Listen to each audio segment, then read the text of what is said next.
Chapter 18. The ragged line had respite for some minutes, but during its pause the struggle in the forest became magnified until the trees seemed to quiver from the firing and the ground to shake from the rushing of men. The voices of the cannon were mingled in a long and interminable row. It seemed difficult to live in such an atmosphere. The chests of the men strained for a bit of freshness, and their throats craved water. There was one shot through the body, who raised a cry of bitter lamentation when came this lull. Perhaps he had been calling out during the fighting also, but at that time no one had heard him. But now the men turned at the woeful complaints of him upon the ground. "Who is it? Who is it?" "It's Jimmy Rogers. Jimmy Rogers." When their eyes first encountered him, there was a sudden halt, as if they feared to go near. He was thrashing about in the grass, twisting his shuddering body into many strange postures. He was screaming loudly. This instant's hesitation seemed to fill him with a tremendous fantastic contempt, and he damned them in shrieked sentences. The youth's friend had a geographical illusion concerning a stream, and he obtained permission to go for some water. Immediately canteens were showered upon him. "Fill mine, will you? Bring me some too. And me too." He departed laden. The youth went with his friend, feeling to desire to throw his heated body into the stream and, soaking there, drink quarts. They made a hurried search for the supposed stream, but did not find it. "No water here," said the youth. They turned without delay and began to retrace their steps. From their position, as they again faced toward the place of fighting, they could have comprehended a greater amount of the battle than when their visions had been blurred by the hurling smoke of the line. They could see dark stretches winding along the land, and on one cleared space there was a row of guns making grey clouds, which were filled with large flashes of orange-coloured flame. Over some foliage they could see the roof of a house. One window, glowing a deep murder red, shone squarely through the leaves. From the edifice a tall leaning tower of smoke went far into the sky.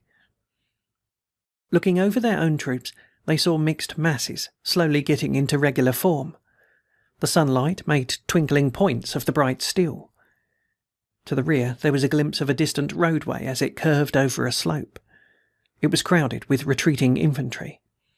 From all the interwoven forest arose the smoke and bluster of the battle. The air was always occupied by a blaring. Near where they stood, shells were flip-flapping and hooting. Occasional bullets buzzed in the air and spanged into tree trunks. Wounded men and other stragglers were slinking through the woods. Looking down an aisle of the grove, the youth and his companion saw a jangling general and his staff almost ride upon a wounded man who was crawling on his hands and knees. The general reined strongly at his charger's opened and foamy mouth, and guided it with dexterous horsemanship past the man. The latter scrambled in wild and torturing haste. His strength evidently failed him as he reached a place of safety. One of his arms suddenly weakened, and he fell, sliding over upon his back. He lay stretched out, breathing gently. A moment later, the small creaking cavalcade was directly in front of the two soldiers. Another officer, riding with the skilful abandon of a cowboy, galloped his horse to a position directly before the general. The two unnoticed foot soldiers made a slow show of going on, but they lingered near in the desire to overhear the conversation. Perhaps they thought some great inner historical things would be said. The general, whom the boys knew as the commander of their division, looked at the other officer and spoke coolly, as if criticizing his clothes. "The enemy's forming over there for another charge," he said. "It'll be directed against Winterside, and I fear they'll break through, unless we work like thunder to stop 'em." The other swore at his restive horse, and then cleared his throat. He made a gesture toward his cap. "It'll be hell to pay stopping them," he said shortly. "I presume so," remarked the general. Then he began to talk rapidly and in a lower tone. He frequently illustrated his words with a pointing finger. The two infantrymen could hear nothing until finally he asked, "What troops have you to spare?" The officer, who rode like a cowboy, reflected for an instant. "Well," he said, "I had to order in the 12th to help the 76th, and I haven't really got any.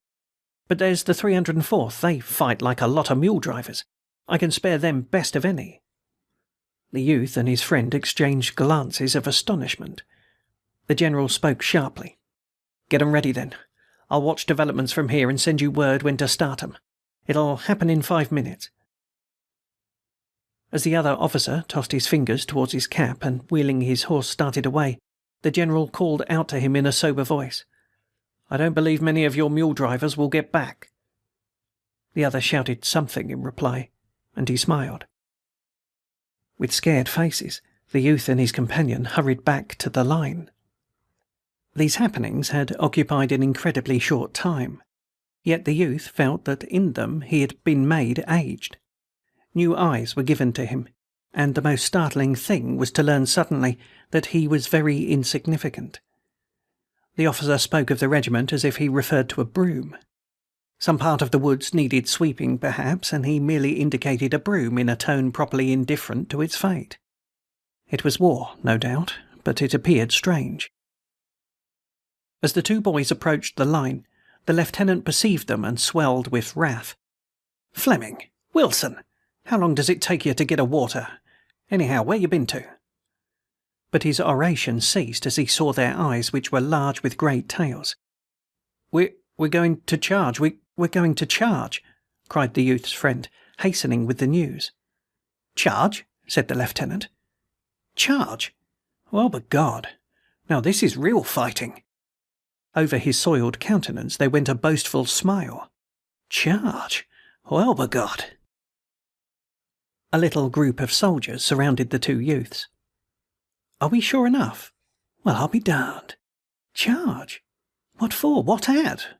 Wilson, you're lying." "I hope to die," said the youth, pitching his tones to the key of angry remonstrance. "Sure as shooting, I tell you." And his friend spoke in reinforcement. "Not a blame sight. He ain't lying. We heard 'em talking." They caught sight of the two mounted figures a short distance from them. One was the colonel of the regiment, and the other was the officer who had received orders from the commander of the division. They were gesticulating at each other. The soldier, pointing at them, interpreted the scene. One man had a final objection. How could you hear 'em talking? But the men, for a large part, nodded, admitting that previously the two friends had spoken truth. They settled back into reposeful attitudes with airs of having accepted the matter, and they mused upon it with 100 varieties of expression. It was an engrossing thing to think about. Many tightened their belts carefully and hitched at their trousers.